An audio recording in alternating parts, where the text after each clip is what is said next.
Sud Radio, les clés d'une vie, Jacques Pessis. Sud Radio, les clés d'une vie, celle de mon invité. L'homme de plume que vous êtes a choisi de rendre hommage à un complice qui s'est envolé. Vous poursuivez votre aventure commune comme s'il était avec vous. C'est dire si Jean Vautrin est un peu parmi nous aujourd'hui. Bonjour Dan Franck. Bonjour. Et c'est vrai que Franck et Vautrin, Bourreau Est-Ouest, un nouveau livre qui sort chez Fayard-Grasset, c'est la suite d'une aventure qu'on va évoquer, une complicité avec Jean Vautrin qui nous a quittés en 2015. Et vous êtes toujours là. Et puis, vous êtes là avec des dates précises, puisque c'est le principe des clés d'une vie qu'on va évoquer pour raconter votre parcours. D'accord. Et la première, c'est le 7 octobre 1982. Écoutez le générique de cette émission. C'est une émission qui s'appelait Ouvert le dimanche, présentée par Jacques Merlet. Et c'est la première fois que vous évoquez un de vos livres, qui est votre deuxième roman, qui s'appelle Apolline. Vous en souvenez ? Non. Voilà. Je me souviens d'Apolline, mais pas de cette émission. C'est la première émission que vous avez faite. Il y avait Pascal Sevran qui parlait du livre qu'il avait écrit Un garçon de France, et vous. Et vous racontez ce livre qui est un livre important, une jeune fille de la campagne qui vient à Paris au temps de la Commune. Bravo. Et vous étiez tout timide d'ailleurs, c'était votre première télé. Vous aviez du mal à raconter l'histoire. J'aime pas la télé. Oui. Enfin, la télé, c'est quelque chose de très anxiogène, alors que la radio, c'est beaucoup plus intime. Alors, Apolline, c'est votre deuxième roman, et c'est déjà un roman social et historique qui est un peu votre marque de fabrique, Dan Franck. Un peu finalement, alors que oui, au fond, oui. C'est vrai que j'ai écrit quelques livres sur l'art, Bohème, Libertad et Minuit, qui racontent, la naissance de l'art moderne à travers les artistes. Et puis il y a les Bourreaux que j'avais écrit avec Jean. Et puis le travail sur lequel, le livre sur lequel je suis en train de travailler en ce moment, qui est pareil. Comme Bohème, c'est en fait l'évolution de la société à travers les artistes. J'aime beaucoup les artistes, sauf que là, je fais 19e, c'est Flaubert, Georges Sand, Victor Hugo, Dumas, etc., à travers les trois révolutions, 1830, 1848, 1870. Donc en effet, oui, c'est devenu quelque chose qui m'est proche. Et c'est par hasard que vous mélangez le social et historique, ou c'est vraiment une vraie passion chez vous, Dan Franck ? Je trouve qu'on ne peut pas conduire sans rétroviseur et qu'on a quand même besoin de connaître un peu l'histoire et d'avoir une mémoire pour savoir où on se dirige. C'était une grande chose que disait Shakespeare. On a besoin de l'histoire et du passé, voilà. Donc ça m'intéresse. Ça et les artistes, c'est quand même, je dirais, même Bourreau qui est reporter photographe. Un photographe est aussi un artiste. Oui, mais en même temps, cette vision du passé, ce côté historien que vous avez au milieu du roman, c'est quelque chose de rare aujourd'hui. On est dans une société où le passé n'est plus aussi intéressant qu'il l'était, non ? C'est bien dommage parce que, en fait, quand j'ai travaillé, par exemple, mon premier roman était sur la guerre d'Espagne, sur les brigades internationales, et j'ai le sentiment que quand on a bien compris la guerre d'Espagne, on a bien compris le siècle. C'est-à-dire, et finalement, Bourreau Est-Ouest, c'est aussi ça. Qu'est-ce que c'est que la guerre froide? Qu'est-ce que c'est que les blocs? Et c'est sûr que moi, je n'ai jamais cru en Staline, voilà. Et je n'ai jamais cru en Staline, ni en Poutine, qui est un stalinien pur et dur, parce que en Espagne, alors que en 36, on pensait qu'il allait sauver la République, en vérité, il est allé là-bas pour exécuter son opposition, exactement ce que fait Poutine aujourd'hui. Et donc, je n'ai jamais cru au mirage soviétique. Et vous avez ce recul de la culture qui manque, et on le dit souvent, qui manque à la nouvelle génération. Vos enfants, est-ce que vous veillez à ce qu'ils aient toujours appris à l'école le passé plutôt que le quotidien d'aujourd'hui? Oui, sauf qu'eux, ils sont beaucoup plus modernes que moi et qu'ils se moquent de moi. Et en vérité, la jeunesse développe une culture que je connais un peu parce que j'ai des enfants, mais qui est la leur. Et en fait, je pense que les générations doivent se nourrir l'une l'autre. Alors, ce côté jeune, vous l'avez eu, bien sûr. Et dans votre jeunesse, vous cultiviez la liberté, d'ailleurs un peu comme Apolline. Et je crois que mai 68 a été un moment de fête pour vous. Oui, en fait, d'abord, j'ai toujours pensé que mai 68 était un moment important. Parce qu'il y a une rupture dans la société à cette époque-là. Il y a une rupture avec le gaullisme, il y a une rupture avec l'ennui, la mixité se développe, les rapports entre le patronat et les syndicats se développent également. il y a eu une espèce de liberté comme ça qui est arrivée, assez foudroyante, et qui s'est répandue dans la société. Alors, enfin, moi, je connais quelques destins qui ont été tragiques, hein, mai 68 a été pour certains tragique, très compliqué, sur la drogue, sur la politique, etc. Mais c'est un fait social marquant. Et vous aviez 15 ans, donc votre but, c'était pas les manifestations, c'était un peu faire la fête. Mais j'allais dans les manifestations aussi. Et non, j'allais à Nanterre parce que c'était très festif. On apprenait énormément de choses. Il y avait des gens qui avaient 18, 20 ans, 22 ans. 22 ans, c'était un peu différent quand même déjà, parce que à l'époque, c'était déjà une autre génération. Nous, c'était une rébellion en fait. On se rebellait contre nos pères, contre un système vieillissant. Voilà. Et vous avez dit un jour que vous aviez commencé à déconner pour ne pas vous ennuyer, Dan Franck. Je ne savais pas que j'avais dit ça, mais c'est sûrement vrai. C'est sûrement vrai parce que dans les dîners, quand je m'emmerde, je déconne. C'est-à-dire, je provoque. Oui, l'ennui est quand même une chose terriblement pesante. Et au départ, votre rêve, avant d'écrire, c'était d'être journaliste pour justement défendre vos idées, Dan Franck. Oui, je voulais être journaliste, en fait. Je voulais être journaliste. J'ai toujours voulu écrire. J'ai, en fait, quelque part, toujours écrit. J'ai retrouvé des choses que j'avais écrites quand j'avais 10 ans, mais je pensais pas en vivre. Voilà, je me suis dit ce serait pour moi-même. Je publierais peut-être pas, mais j'estimais, d'ailleurs j'estime toujours que c'est mieux de faire autre chose. Alors moi j'ai trempé ma plume dans plusieurs encriers. Ce qui m'a permis d'écrire mes romans et de les mettre un peu à l'écart d'une production assez importante finalement, mais j'ai commencé en écrivant pour les autres. Jamais de romans, mais des mémoires et On va en parler tout à l'heure. Des choses comme ça, oui.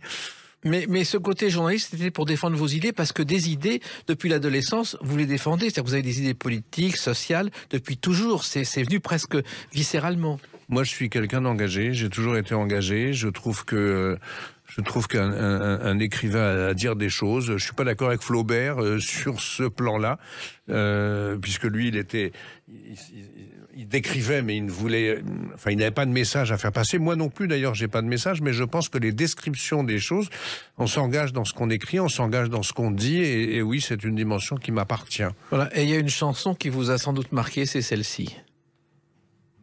Pour des idées, d'accord, mais de mort lente, d'accord, mais de mort lente. Brassens, mourir pour des idées. Poète et anarchiste libertaire, ouais. Pacifique, personnage extraordinaire. Et d'ailleurs, anarchiste, jusqu'au jour où il est allé à l'Académie française recevoir un prix de poésie. On lui a proposé l'Académie française et il a dit non, je refuse, les uniformes ne vont pas, à part l'uniforme de facteur. Oui, non, mais c'était un type formidable, quoi. Alors, la littérature, c'est une passion depuis toujours. Vous avez toujours beaucoup lu, Dan Franck. Oui, je lis toujours beaucoup. Oui, bien sûr. D'abord, je pense qu'il y a un rapport entre la lecture et l'écriture.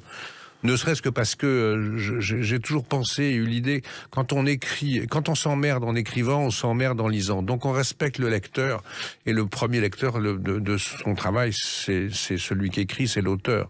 Donc il y a un lien très fort entre la littérature et l'écriture, bien entendu. Puis je crois que c'est une histoire de famille chez vous, parce que votre père lui-même écrivait des feuilletons, il écrivait des émissions de radio. Je crois que c'était Alain Franck. Oui, c'est ça. Et moi, que j'ai connu, qui a écrit Les Maîtres du Mystère, absolument. Qui a écrit Messieurs les Jurés, une des premières séries avec En votre âme et conscience de télévision.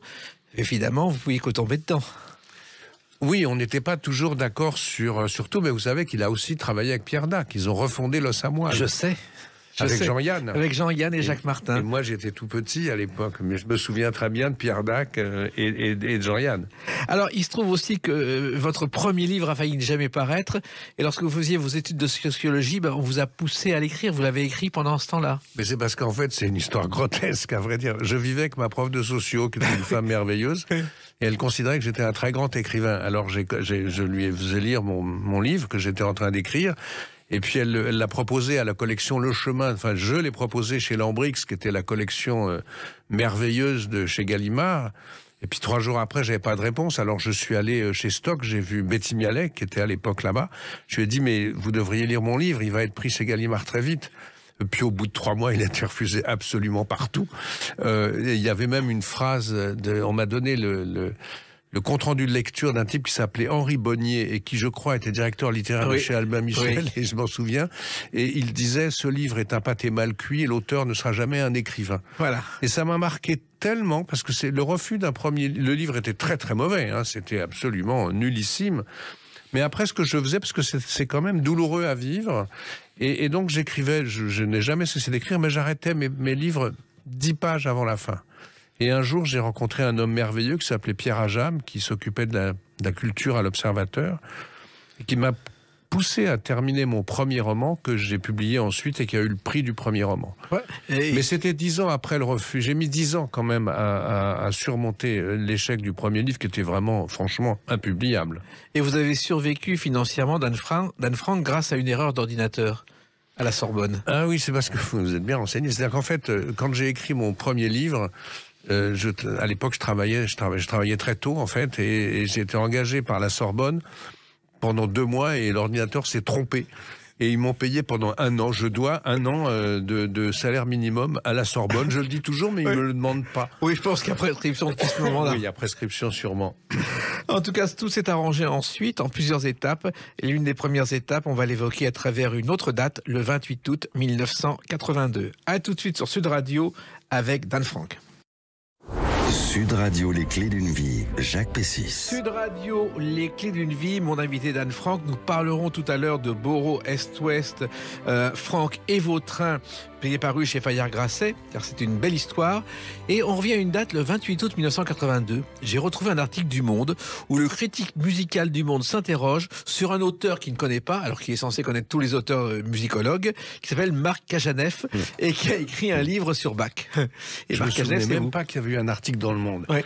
Alors ça, c'est une blague, si j'ose dire. En fait, c'est toujours mon copain Pierre Ajam, donc qui n'est plus là depuis longtemps. Qui avait écrit la dernière biographie d'Hergé, d'ailleurs, dans le bureau d'Hergé. Oui, et que j'ai achevé pour lui parce qu'il est mort avant et que quelque part il m'a demandé de la finir et je l'ai terminé. Et Pierre Ajam était un type d'une très grande culture et nous on jouait beaucoup au petit bac. Puis un jour il m'appelle, il me dit tu veux qu'on fasse un bac? Je dis on est au téléphone, on va pas faire un bac. Il me dit non, je suis chez Mazarine et je suis en train je propose une biographie de Bach que nous signerions tous les deux. Alors, j'ai dit oui, on avait déjà signé 2-3 trucs de musique, et Marc Cajaneff est l'anagramme de Franck et Ajam pour un livre extrêmement mauvais. Très mauvais, parce que lui, Pierre Ajam avait une plume ébouriffante, extraordinaire, mais je ne suis pas sûr qu'il travaillait toujours ces sujets, et moi j'étais l'inverse, c'est-à-dire que moi j'avais travaillé beaucoup, mais donc moi c'est trop lourd, et lui c'est trop léger, voilà. Alors, il se trouve que Bach, bon, vous connaissez un peu la musique, mais lui a été un des pionniers du café. Il buvait beaucoup de café. D'ailleurs, il y a une mélodie qui évoque le café. On a trouvé après sa mort... La cantate du café. La cantate du café. Absolument. 2 pots à café. Ça a été un des pionniers du genre. Alors que vous, je crois, vous préférez le thé au café. Ouais, je suis pas balzacien là-dessus, parce que Balzac aussi était un grand buveur de café. Oui, il y a 2 cantates profanes de Bach qui sont la cantate des paysans et la cantate du café. Absolument. Il fréquentait l'établissement de Gottlieb Zimmermann, qui était l'un des premiers cafés de l'histoire. Ah oui, mais je savais. Enfin, j'ai oublié, peut-être que...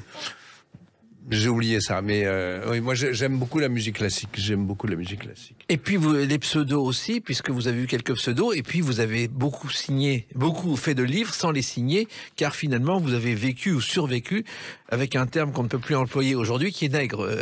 J'ai même écrit un livre qui sera, à mon avis, qu'on ne trouvera plus jamais, qui s'appelle Roman nègre, dans lequel je raconte quelques-unes de ces histoires. Oui, en fait, j'écrivais pour moi. Je dirais le soir, par exemple, et dans la journée, je gagnais ma vie en écrivant pour les autres. Donc c'était une espèce de schizophrénie plutôt amusante, mais en fait, Eric Orsenal l'a fait aussi, Patrick Rambaud l'a fait aussi, sauf qu'eux, ils ont eu le Goncourt, moi j'ai eu que le Renaudot. Voilà. Mais enfin, ça nous donne, le fait de multiplier comme ça les expériences d'écriture, ça donne une agilité d'esprit tel qu'on est capable, d'ailleurs quand vous regardez la production et de Rambaud et de Orsenna, vous voyez c'est des choses très riches et très variées, très diverses, quoi. Parce qu'on prend l'habitude un peu de cloisonner sa tête. C'est comme des tiroirs, quoi, en fait. On ouvre un tiroir, on en referme un autre. Et moi j'écrivais donc pour moi et les autres, et ça donnait des situations assez cocasses quand même. Oui, parce qu'un jour, vous avez rencontré un auteur qui était persuadé qu'il avait écrit son livre. Oh, ben ça m'est arrivé. Oui, alors ça, c'était un président de cour d'assises, je citerai pas son nom, et c'était extraordinaire parce que c'était à apostrophe, et moi j'étais là, dans le public, et il disait, ouais, Pivot lui demandait, alors ce livre, ben, c'est ma vie entière, j'ai passé un temps infini, alors qu'il n'avait pas écrit une ligne. Mais en même temps, je vais vous dire, moi, ça ne me posait aucun problème parce que j'avais pas d'ego là-dessus. Je m'en foutais complètement. J'écrivais mes propres livres. Et aussi, je pensais, et je pense la même chose, que ceux qui racontent leurs histoires, leur vie et leur histoire sont uniques. Nous, ceux qui écrivent pour d'autres, nous sommes absolument interchangeables. Donc, on n'a aucune importance, en fait. Ça ne compte pas. On ne compte pas. Mais le rôle du nègre, c'est justement un peu comme un metteur en scène qui prend une histoire et qui la met en scène ou en écriture. Oui, alors ça dépend parce qu'il y a des gens qui ont de la matière, qui ont des choses à raconter. Moi, il m'est arrivé d'écrire vraiment parce que peu importe les noms, mais je me souviens d'une rencontre avec une star de la chanson qui habitait en Belgique et qui de temps en temps m'appelait en me disant j'ai eu une idée formidable, j'ai oublié un truc, il prenait sa bagnole, il fonçait, il venait à Paris, il me disait oui, mon grand-père est né en 1912 et pas en 1910. Et moi j'étais là et je me disais ce type a fait la route pour ça, je crois qu'il voulait signer il voulait être reconnu au restaurant et signer aussi des autographes. Mais là vous êtes obligé de combler, bien sûr. Voilà. Alors en même temps, comment ça a commencé? Je crois que vous avez fait 62 livres comme nègre. Comment c'est arrivé, Don Frank?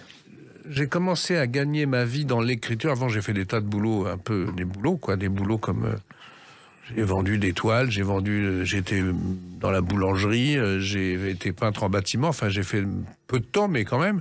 Et puis, et un jour, j'ai commencé à faire du décryptage, c'est-à-dire que c'était la grande mode des livres entretiens. Donc les gens parlaient sur du magnétophone et j'étais assez rapide. Je transcrivais ça sur des manuscrits et j'étais assez rapide et en plus je mettais un peu en forme. Donc je l'ai fait assez longtemps et puis au fur et à mesure que les années ou les mois passaient, on m'a demandé de faire moi-même des entretiens et moi-même des livres et de faire en fait une espèce de co-auteur clandestin. Oui, car les contrats sont confidentiels. Ce n'est même pas le contrat de l'auteur dans ces cas-là. On a des contrats. Oui. On a des contrats. Confidentiels. Confidentiels. On a des clauses de confidentialité. Mais bon, je l'ai fait très longtemps. Hein. J'ai vraiment gagné ma vie longtemps avec ça, ce qui m'a permis d'écrire mes livres et de me sentir absolument libre de publier mes propres ouvrages quand je l'entendais, quoi. Oui, mais que le livre ait du succès ou soit un échec, ça changeait rien pour vous.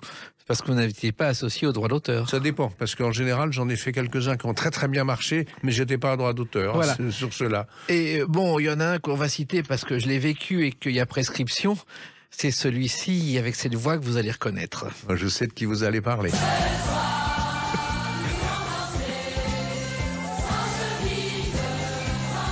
Oui, Rika Zaraï.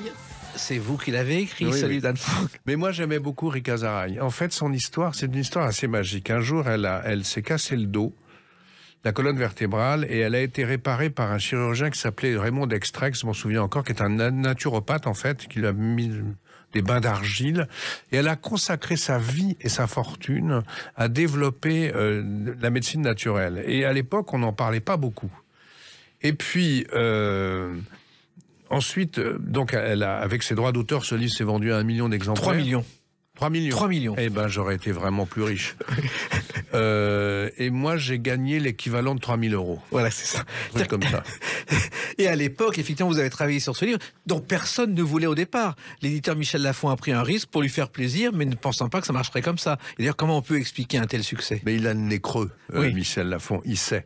Après, Rika, et donc, moi, j'estimais cette femme parce que elle a, par exemple, à un moment donné, ses produits ont été vendus dans les pharmacies. Elle est entrée dans une pharmacie, elle a vu le prix des produits, elle a piqué une colère, elle les a retirés, elle les a remis en grande surface moins cher, parce qu'elle ne faisait pas d'argent avec ça, et que c'était vraiment quelque chose de messianique. Après, je pense qu'ensuite, elle s'est embarquée dans une espèce de délire comme ça, bon... Oui, mais elle a été une pionnière du bio avant la lettre. Bien sûr, absolument, absolument. Et, en fait, alors il y a des trucs dont tout le monde a parlé, les bains de siège, etc., qu'elle avait inventé, mais à part ça, je pense qu'il y avait des choses qu'aujourd'hui on redécouvre, hein, j'en suis absolument certain. Il y a un livre quand même que vous avez co-signé à la demande de l'auteur, ce sont les mémoires de Zinedine Zidane, alors que vous ne connaissiez rien au football, le Dan Frank. Alors ça, c'est une histoire qui m'est arrivée, je ne sais pas trop comment. Un jour, on m'a proposé Zinedine Zidane. C'était un footballeur qui venait de Bordeaux. Moi, j'ai dit oui, pourquoi pas. Et c'est une histoire merveilleuse. Je raconte ça dans Roman Nègre. Donc, je connaissais absolument rien au foot, mais rien. J'avais regardé le mondial, etc. Donc, j'ai acheté des machines spéciales, des magnétoscopes à l'époque qui ralentissaient l'image. Et puis, j'ai commencé à écrire, parce qu'on m'avait dit, Zidane, tu le verras pas. Il est très difficilement joignable. Et donc, il y avait un agent qui m'avait dit, voilà, il faut trouver un éditeur, c'est tant pour vous, tant pour lui. Bon, j'ai trouvé un éditeur, tout le monde voulait faire Zidane, mais j'arrivais pas à voir Zidane. Et son agent m'appelait, il me disait, ah, je suis avec Zizou, on est au parc de machin, mais j'avais passé le mois. Ben non, il vient de partir. C'était toujours comme ça, quoi. Et à un moment donné, je me suis dit, il y a une escroquerie. Donc, on avait un contrat, j'ai cassé le contrat chez un éditeur. L'agent en a trouvé un autre. Et j'ai finalement rencontré Zidane. Enfin, c'est une histoire très longue, mais très marrante, quoi. Et j'ai rencontré Zidane. Donc, je l'ai interviewé. J'étais très, très fier de ce que j'avais, les matchs de foot que j'avais écrits moi-même, en attendant qu'ils viennent sur mes machines, mes magnétoscopes ralentis. Je voulais être le Blondin du football ou le Roger Vaillant du ballon, quoi. Et en fait, j'ai inventé pas mal de choses. Et en fait, mon principe, c'était une caméra suggestive. C'est-à-dire, je décrivais Zidane comme un metteur en scène pouvait le faire. Puis à la fin, j'ai rendu le texte, quoi. Puis il m'a dit, c'est super, mais je comprends rien à tes matchs de foot, quoi. Donc j'étais obligé de tout refaire. Mais c'était très intéressant pour moi. Et c'est lui qui a voulu qu'on signe. Moi, je dis, mais je suis un nègre. Un nègre, je suis un ghostwriter. Il me dit, non, c'est hyper important. Donc, il voulait qu'un écrivain fasse ce livre-là, qui aurait probablement été mieux réussi s'il avait été écrit par un journaliste. C'est pas sûr. En tout cas, il n'y a pas eu que ce succès-là. Il y en a eu d'autres. On en parle avec une autre date, le 16 janvier 2011. À tout de suite sur Sud Radio avec Dan Franck. Sud Radio, les clés d'une vie, Jacques Pessis. Sud Radio, les clés d'une vie, mon invité Dan Franck. Nous parlerons tout à l'heure du retour de Boro avec Boro Est-Ouest, avec Franck et Vautrin chez Grasset Fayard. Et le 16 janvier 2011, c'est un grand jour, car vous recevez ce jour-là un Golden Globe pour la mini-série Carlos ou le prix du chacal. Oui. C'est-à-dire qu'après avoir écrit pour les autres... Oui. Je me suis mis à faire du cinéma et des séries. J'ai écrit beaucoup de séries, pas mal de séries et pas mal de films. Et Carlos, j'ai travaillé avec Assayas. Et nous avons eu en effet un Golden Globe aux États-Unis. Vous êtes allé là-bas recevoir ? Non, le producteur est allé tout seul. Il a préféré emmener ses copains que son équipe. Donc je n'y suis pas allé. Mais c'est un film, c'est une expérience formidable parce qu'Assayas c'est un type très très exigeant quand même. Et puis le travail avec un metteur en scène, c'est quelque chose d'intéressant. En général, on me demande à moi d'écrire avant, comme je suis d'abord et avant tout écrivain, et les metteurs en scène viennent après. Et c'est pas toujours simple. C'est souvent conflictuel. J'avais raconté ça quand j'avais publié Scénario. Les rapports entre les scénaristes et les metteurs en scène sont complexes. Oui. Une fois que le scénario est écrit, le metteur en scène ne vous parle même plus. Ou à peu près pas. Ouais. Sauf, évidemment, il y en a qui sont extraordinaires. Assayas, c'est un cinéaste merveilleux, très très riche, très. Donc, c'était vraiment, pour le coup, très intéressant de travailler avec lui. Alors, il se trouve que ce film a une histoire incroyable, c'est-à-dire qu'une fois qu'il est sorti, d'abord, il a été présenté à Cannes hors compétition. Il y a eu 3 diffusions sur Canal+, et ensuite une diffusion au cinéma de 2h45 dans des salles limitées, dans 58 salles. C'est-à-dire qu'en fait, c'est une série qui faisait, je crois, 3h30, pour autant que je me souvienne, ou peut-être 4h30 même, et qui a été diffusée sur Canal. Et ensuite, on en a fait. Assayas en a fait un film. C'est-à-dire qu'il a coupé. Moi, je pense que la série est meilleure parce qu'il y a un rythme, parce qu'il y a. Mais quand même, le film, Carlos, c'était un personnage incroyable, quoi. Je me suis toujours demandé comment il allait vivre, d'ailleurs, cette espèce de biographie filmée. Je crois d'ailleurs que ça s'est plutôt mal passé. C'est-à-dire que, en fait, ça nous amusait beaucoup parce qu'on l'imaginait en prison. Le pauvre est en prison depuis, et on l'imaginait montrant ce film à ses co-détenus, quoi, très fier quand même, parce que ça a été un monstre, mais un personnage. Et puis il a subi une chirurgie esthétique, une chirurgie on l'a, enfin peu importe. Mais enfin, c'était pas très glorieux. C'était son image de mâle en prenait un coup, et je me disais, il doit se mettre devant l'écran comme ça, se planquer pour pas qu'on voie la fin de ce film. Voilà. Et d'ailleurs, il a essayé de bloquer le film. Il a essayé. Oui, mais ça il a a pas essayé. marché. Il a fait un référé de minute en minute. Je crois que ça s'appelle comme ça, mais il n'y est pas arrivé. Comment êtes-vous arrivé dans cette aventure? Parce que Carlos, c'est pas facile à traiter comme sujet, d'Anne Frank. En fait, c'est l'idée d'un producteur qui s'appelle Daniel Lecomte. C'est son idée. Il a voulu ensuite être co-auteur alors qu'il l'était absolument pas. C'est aussi un problème souvent, mais assez rare quand même. En tout cas, il a eu cette idée. Il l'a proposée à moi d'abord et ensuite à Olivier. Et l'idée du producteur, c'était en fait la chasse. Ce qui l'intéressait, c'était le rapport entre Rondeau, le chasseur, le policier, le général Rondeau, et Carlos. Et je trouvais d'ailleurs que c'était très intéressant. Et Olivier, lui, c'est pas ça qui l'intéressait. Ce qui l'intéressait, c'était Carlos. Et quand on est scénariste, on se met quand même dans le chemin du metteur en scène. C'est-à-dire que, du coup, j'ai adopté ce point de vue-là et on a travaillé ensemble sur ce film, mais c'était la vision d'Olivier. Oui, et en même temps, c'était l'histoire du terrorisme des années 70-80. Oui, enfin, c'est un terrorisme absolument monstrueux, Bien quand sûr. même. Monstrueux, international, avec la Libye qui finançait, enfin, c'était... Et puis, des attentats, le drugstore, enfin, c'était monstrueux, quoi. C'est un personnage... Enfin, il n'y a pas... Je vois plus l'idéologie là-dedans, quoi. Je la vois pas. Et ces 2 ans de travail et de recherche, parce qu'il faut être précis dans ce sujet. Faut être précis. On avait un journaliste quand même qui nous aidait, qui connaissait bien son sujet, mais à part ça, Olivier, comme moi, c'est-à-dire quand on étudie un sujet, on rentre dedans, on épuise absolument tout. Alors, on avait un désaccord. Je pense Carlos a nié que l'attentat de Vienne était fait financé par la Libye, mais on n'a pas trouvé de... Je ne sais pas s'il avait raison, en fait, ou s'il voulait pas dissimuler quelque chose. Mais même le comédien principal, Edgar Ramirez, s'est mis dans la peau de Carlos. Pour ça, il a rencontré ses proches et il a rencontré aussi d'anciennes maîtresses de Carlos pour analyser son caractère et l'interpréter à l'écran. Oui, il a même reçu des lettres de Carlos qui lui disaient tu peux pas jouer dans ce film. Nous sommes tous les deux, nous venons du même pays et tu ne peux pas trahir ton pays ou moi-même en jouant mon rôle, mais il l'a fait quand même. Alors, il se trouve que le succès de ce film et le Golden Globe vous ont ouvert d'autres portes.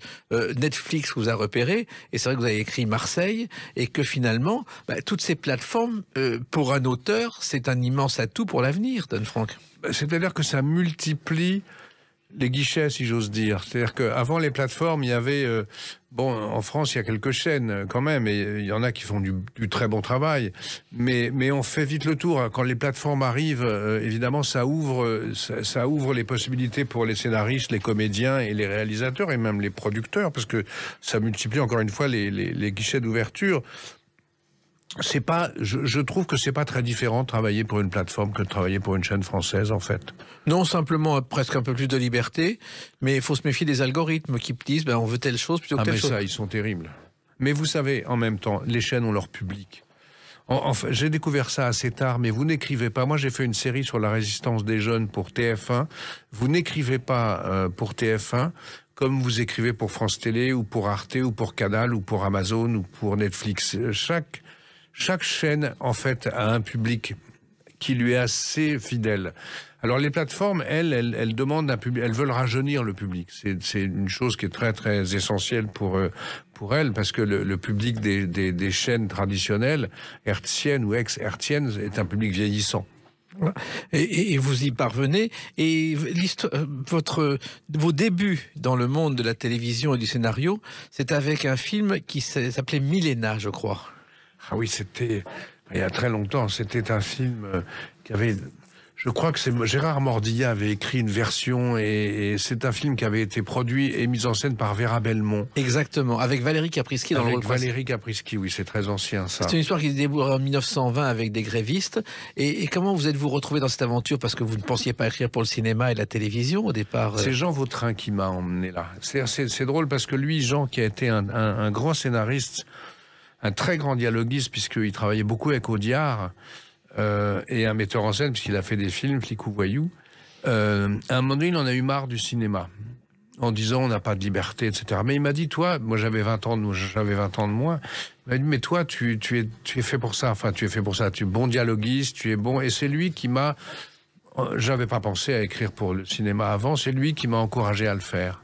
Et dans ce premier film Milena, il y a une chose que j'ai remarqué, il y a un figurant qui s'appelle Claude Duneton, qui est un défenseur de la langue française très connu, et qui a écrit des livres sur la langue française et préfacé des ouvrages sur Renaud et Gilles Vigneault, car il aimait la chanson française aussi. Absolument. Et ce sont ses débuts et ses adieux au cinéma. Oui, je me souvenais pas de ça. Oui, Duneton était là, oui, bien sûr. Alors, vous avez multiplié les succès à la télévision d'Anne Frank. Il y a eu bien sûr Jean Moulin qui a marqué tout le monde, mais il y a un autre film aussi qui a compté. Écoutez cette voix. Quelques explications. Cette mesure de remboursement a été Pierre Bérégovoy, un homme d'honneur. Et ça, c'est un sujet aussi étonnant que vous avez traité à la télévision. Oui, alors c'est un sujet qu'on m'avait proposé. C'est Jean Heinemann qui avait mis en scène. Et en fait, il y avait une question autour de Bérégovoy qui était... C'est que...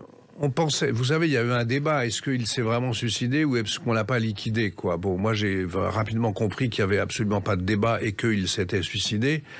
Et après, il y a eu vous savez, on a trouvé sur lui un carnet noir que, je crois, le chauffeur de Bérégovoy a donné à quelqu'un de la famille pour qu'on le cache. Enfin, il y avait une espèce de chose assez mystérieuse là-dessus. Et on pensait que en fait il avait une maîtresse, que c'était très voilà. Et en vérité, bon, j'avais travaillé beaucoup là-dessus et d'abord dans mes films et dans mes livres je vais pas là-dedans. C'est-à-dire qu'il n'avait pas de maîtresse, il avait une amie infirmière, mais c'est le dernier coup de fil qu'il a donné avant de mourir. Et ça a été l'enjeu d'un débat. Et je me souviens, on avait fait une projection au Sénat. Et il y avait une phrase de dialogue que j'avais pointée exprès, que j'avais écrite exprès pour qu'on sache que je savais, mais que je ne parlerai pas de ça. C'est que avant de mourir, Bérégovoy, je le fais se promener le long du fleuve. C'est la Nièvre, dont je ne sais plus quel est le fleuve. Et il dit à sa femme, je vais te faire un aveu, j'ai une maîtresse. Et j'avais dit au metteur en scène, tu fais 5 secondes de blanc. Et moi, j'étais dans cette salle du Sénat et je voyais les sénateurs épanouis. Ça y est, on va le dire, enfin. Et je vais te confier un secret, j'ai une maîtresse, 5 secondes, c'est la France. Et là, c'était une manière de dire, ça m'intéresse pas. Écoutez, moi j'ai connu Bérégovoy un soir parce qu'après un Champs-Élysées, il a dîné avec son idole Charles Trenet, j'étais là. Ah oui. Charles Trenet a fait danser sa femme jusqu'à 4h du matin. Les gardes du corps étaient dehors frigorifiés parce que c'était le Premier ministre. Et le lendemain matin, je pense qu'il était encore pas remis de la soirée puisqu'il a signé les accords avec Tarzan, le camionneur. Ouais. C'était le lendemain. Ah oui. On ne sait pas dans quel état. Ah mais oui, c'était un homme d'une honnêteté prodigieuse. Oui, c'est un type formidable. C'est un type absolument formidable. Et puis il y a aussi une chose étonnante, c'est que vous avez écrit à partir de 3 de vos livres, une série de dessins animés, les aventuriers de l'art moderne. Oui, alors, j'ai écrit 3 livres qui racontent, en fait la vie de la société à travers les artistes, uniquement les artistes. Ça commence en 1900 avec l'arrivée de Picasso, c'est Bohème, et ensuite ça se poursuit dans les années 30 avec les engagements, la guerre d'Espagne d'un côté, la reconnaissance de l'URSS de l'autre, avec toujours ces Gide, Malraux, etc. Ce ne sont que des vies d'artistes, en fait, et ça se termine avec Minuit, qui est la même chose, c'est-à-dire je poursuis cette histoire avec des artistes qui sont Camus, Sartre, Simone de Beauvoir, jusqu'à la fin de la guerre. Et on a fait une adaptation, une série des Aventuriers de l'art moderne, en effet, qui a été fait par des jeunes femmes. À partir de mes livres, j'avais écrit le scénario, mais c'est un travail de recréation absolument époustouflant, quoi. C'est d'une animation, mais très très forte. On a été primé partout, et j'ai beaucoup d'admiration pour ces personnes qui travaillent maintenant sur le romantisme, un peu sur le thème dont je parlais tout à l'heure, sur les révolutions du 19e. Et c'était formidable parce que c'est une vraie création, quoi. C'est une série merveilleuse. Et puis en plus, le dessin animé, c'est pas forcément votre univers au départ. Non. En plus, c'est pas que du dessin animé. En fait, il y a vraiment, ils créent des volumes, ils font bouger. Enfin, il y a une inventivité absolument merveilleuse. Et pour parler de vie d'artiste, s'adresser à des jeunes artistes qui inventent un langage, c'était tout à fait exceptionnel. Et puis, bon, c'est un peu votre quartier, Montparnasse, et j'ai remarqué que dans beaucoup de vos livres, il y a un lieu qui est toujours présent, c'est le passage d'enfer. D'abord parce que j'ai rêvé d'y habiter. Oui. Et que c'est un passage, d'abord j'aime le nom, quoi, le passage d'enfer. C'est un lieu comme ça, un peu hors du temps, qui est entre le boulevard Raspail et la rue Campagne Première. Et évidemment, c'est là où habite Borot, reporter photographe. On l'a installé là, quoi. Ben voilà. Pas loin des artistes. Et Borot, justement, on va l'évoquer à travers une autre date, le 27 avril 2022. À tout de suite sur Sud Radio avec Dan Franck. Sud Radio, les clés d'une vie, Jacques Pessis. Sud Radio, les clés d'une vie, avec mon invité Dan Franck. 27 avril 2022, sortie de Borot Est-Ouest, chez Fayard-Grasset, un livre signé Franck et Vautrin. Et ça, c'est quelque chose que vous n'imaginiez pas un jour écrire, ce livre, Dan Franck. Non. Non, en fait, on a inventé ce personnage... Il y a de nombreuses années maintenant. 35 ans, je crois. Il y a 35 ans, on a fait... le premier était La Dame de Berlin. C'est une histoire merveilleuse, hein, c'est une histoire d'écriture à 4 mains qui est merveilleuse. On se rencontre un jour au Salon du Livre, un des premiers salons du livre. Qui était au Grand Palais. Au Grand Palais. Endroit mythique où il y avait eu le salon de l'auto, le salon de l'enfance. Absolument. Et on n'en parle plus aujourd'hui, voilà. Et donc je rencontre Jean Vautrin. Il me fait picoler du Bordeaux, parce qu'il adorait la Dive Bouteille et le Bordeaux. Et moi, je venais de... En fait, j'avais reçu un coup de téléphone d'un de mes amis éditeurs qui m'avait demandé de corriger un roman, de corriger, pas d'écrire, un roman de 1000 pages qui devait sortir l'été, quoi. Et je dis, mais j'ai pas le temps, il me laissait 15 jours. Il me dit, non, mais c'est pas grave, tu lis le milieu, moi je fais la première partie, quelqu'un d'autre fera la troisième, et on s'en fout, on n'a pas besoin de lire. Je dis, ok, d'accord, j'ai fait ça. Et je rencontre Vautrin, je dis, mais on devrait quand même... inventer un personnage. Oui, car il faut savoir que Vautrin était celui qui avait fait la première partie. Non, pas du tout. Pas. Mais non, même pas. Je le connaissais pas du tout. Je lui raconte ça, je dis, mais quand même, on devrait arriver à inventer, c'était aussi la grande mode des Soulitzer et tout ça, hein.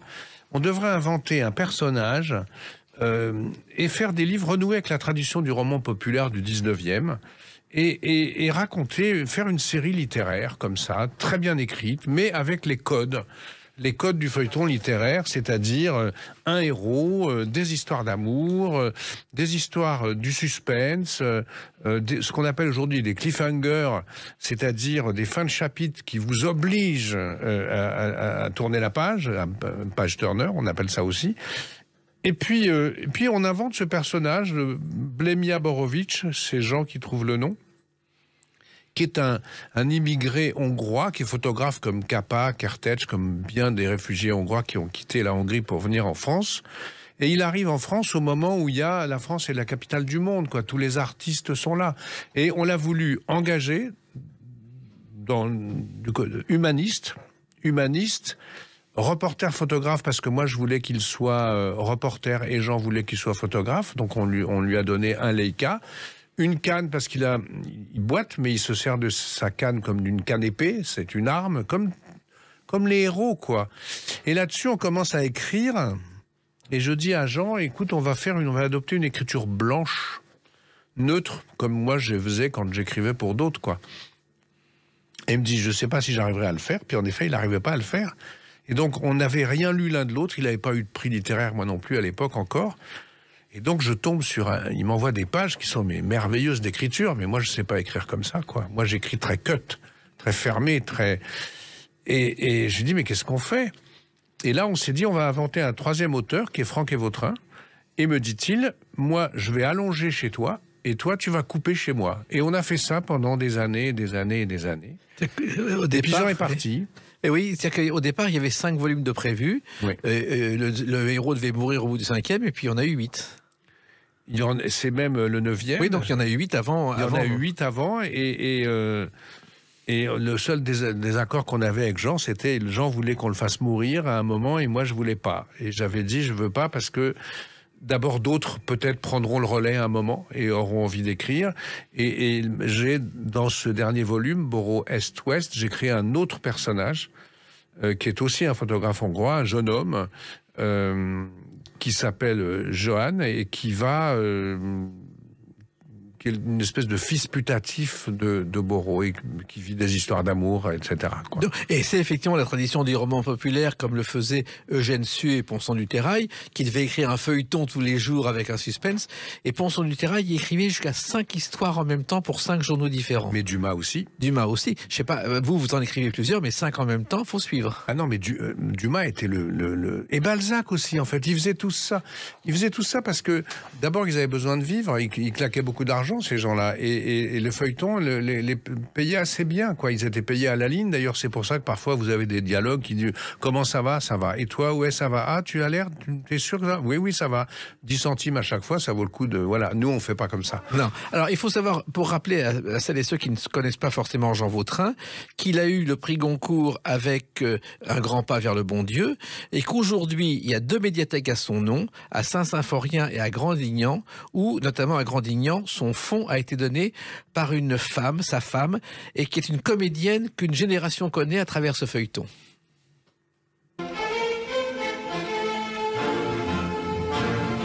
Le Chevalier de Maison Rouge, car c'était Anne Doat, qui a fait rêver toute la génération avec Michel Leroyer, qui était le Chevalier de Maison Rouge, avec ce feuilleton qui a été un des premiers feuilletons mythiques de la télévision. C'est vrai. Et toute une génération a rêvé en voulant connaître Anne Doat. Et c'est Jean Vautrin qui a été son époux. Alors, ce nouveau roman, pourquoi l'avoir écrit, pourquoi avoir choisi de continuer alors que finalement il n'était plus là ? En fait, je voulais écrire une série sur la construction du mur de Berlin, donc l'année 61. Et puis, l'idée m'a été piquée par un producteur. Donc, bon, j'étais pas très content, mais je me suis dit, je vais faire un livre. Et puis, à un moment donné, je me suis dit, mais je vais faire un Borot. C'est tout à fait, ça correspond exactement à ça, de Borot. Et puis, je me suis lancé dans l'étude de l'année 61 et j'ai découvert qu'il se passe énormément de choses en 61. Vous avez l'arrestation d'Eichmann, vous avez Cuba, vous avez la guerre d'Algérie, donc les porteurs de valises, et vous avez le mur de Berlin, la construction du mur de Berlin, les rapports, la guerre froide, on est en pleine guerre froide. Donc, j'ai voulu raconter tout ça. Et en plantant mon personnage, quoi. C'est-à-dire, l'idée est toujours la même, c'est-à-dire on raconte l'histoire, mais à travers un roman qui se lit. Un feuilleton. Alors, effectivement, Jean Vautrin n'était plus là, il n'était pas question d'écrire avec quelqu'un d'autre. Ah non. Non. En plus, je vais vous dire, on a fait les 4 ou les 5 premiers ensemble. C'est-à-dire, il écrivait un chapitre, moi un autre, enfin un peu dans le désordre, un peu comme on avait envie de faire. Mais les derniers, on les écrivait séparément. On les signait Franck et Vautrin, mais on les signait séparément parce que Jean avait déménagé, on avait du mal à se retrouver, enfin c'était compliqué, on avait des emplois du temps complexes. Donc en fait, le dernier, c'est moi qui l'ai écrit. Enfin l'avant-dernier, La Dame de Jérusalem, c'est moi qui l'avais écrit. Donc je n'étais pas gêné de reprendre la plume, mais simplement, évidemment, son regard me manque et m'a manqué. Sa main aussi. Enfin, c'était une chose qui était pas très facile. Oui, surtout que vous relisiez chaque page tous les deux pour vérifier que tout allait bien à l'époque, au début. Oui, enfin, on avait une méthode de travail qui était... Jean était très... il se laissait aller beaucoup. Il avait fait du cinéma. Le cinéma, c'est très structuré, le scénario, etc. Donc je crois qu'il était revenu au roman, il avait plus envie de ça, quoi. Et comme lui m'avait remis m'a mis dans cette machine cinématographique, j'avais un sens de la structure. Et donc on était très complémentaires, voilà. Et le héros ressemble effectivement à Robert Capa, qui a été un photographe correspondant de guerre et qui a fondé la première agence de photos, Magnum. D'ailleurs, Borot rencontre Capa dans l'avant-dernier tome et pendant la guerre d'Espagne. C'est un modèle pour nous. Capa est un homme absolument merveilleux. D'abord, c'est un bohème. Quand il arrive à Paris, c'est un bohème, exactement comme Borot. Il est hongrois, il travaille qu'au Leica. On s'est beaucoup inspiré de Robert Capa. Alors, il se trouve que dans cette histoire, Borot va d'abord partir sur les traces d'un bourreau nazi en fuite dans les années 60, ce qui n'était pas courant à l'époque, ça commençait à peine, il n'y avait pas les Klarsfeld, et il y avait des réseaux d'infiltration qui étaient mis au point, notamment quelquefois avec les gouvernements, pour que les nazis puissent se cacher. Absolument. Et là, c'est Eichmann. Et l'histoire d'Eichmann, bon, il a été recherché par le Mossad, et à un moment donné, le Mossad a arrêté parce qu'il n'était pas sûr. C'est un procureur allemand qui leur a donné l'info et qu'il a donné en Israël parce qu'il pensait qu'il y avait trop de nazis encore dans les gouvernements allemands. On est après la guerre, hein, quand même, pas si loin. Et le Mossad le cherche, ils sont pas sûrs, donc ils abandonnent. Et en fait, ce qu'ils voudraient, c'est Mengele. Et Ben Gourion dit non, il faut y retourner parce que c'est intéressant, il faut juger cet homme, il faut le juger pour faire le procès des nazis, du nazisme en Israël. Donc, et là, je découvre que on peut pas. Ben Gourion avait dit je veux une reconnaissance absolue, on peut pas se tromper. Or, Eichmann travaillait à l'époque chez Mercedes à Buenos Aires. Et on ne pouvait pas lui prendre ses empreintes, c'était difficile. Et là, j'ai découvert quelque part qu'à l'époque, quand on voulait être sûr de l'identité de quelqu'un, il fallait avoir son oreille. Il fallait photographier son oreille. Et avec ça, et en comparant avec des photos antérieures, alors évidemment, pour moi, c'est génial. Donc j'ai amené Borro. C'est Borro qui photographie l'oreille d'Eichmann dans des circonstances compliquées. Voilà. Mais finalement, c'est à partir de faits authentiques que vous construisez ce roman. Toujours. On a toujours fait ça. Le premier tome, c'est la montée. Les tomes, je précise, se lisent indépendamment les uns des autres, sont autonomes, mais on a fait la montée du nazisme, la guerre d'Espagne, l'occupation, la naissance d'Israël, et là, on est donc la construction du mur, mais on n'a jamais été contesté par les historiens, et même avec Jean, on est beaucoup allé dans les lycées, ou même dans les facs, pour parler de l'histoire à des élèves, parce que c'est une façon d'apprendre l'histoire qui est formidable. Et puis, il y a le FLN qui intervient aussi. Borro se retrouve dans des appartements parisiens occupés par le FLN clandestinement au moment de la guerre d'Algérie. C'est-à-dire qu'il a rejoint les porteurs de valises. Donc, il n'a jamais... Borro n'est jamais armé. C'est-à-dire qu'il n'est jamais... Il s'engage à travers son appareil photo, c'est son travail en fait, hein. C'est son œil qui voit et qui rend compte. Mais il est toujours, par exemple, il était pour moi absolument impossible de le mettre de côté de l'OAS, quoi. C'était absolument impossible. Donc forcément, il est pour l'indépendance de l'Algérie et il est du côté des porteurs de valises. Donc il est dans la clandestinité avec des voitures, avec des réservoirs trafiqués pour planquer des tracts ou de l'argent. Enfin. Il s'occupe de ça, voilà.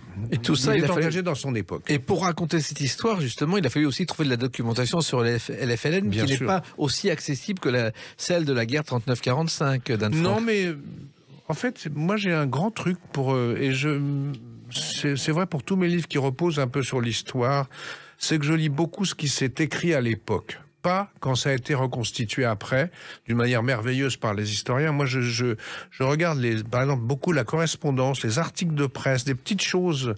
Par exemple, la manifestation du 17 octobre 61, qui était un scandale absolu, puisque je ne sais plus combien de morts il y a eu. C'est une manifestation d'Algériens qui viennent de Nanterre et qui sont matraqués, jetés dans la Seine. Enfin, on connaît maintenant cette histoire.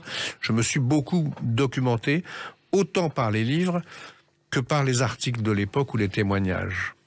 De même le mur de Berlin, parce que Borro se retrouve au moment de la construction du mur de Berlin, alors qu'on parle souvent de sa destruction. Là, c'est en 61, et il va sauver, et dans l'histoire, il vous le racontez, et c'est vrai, des personnes qui veulent s'échapper pour passer de l'Est en Ouest.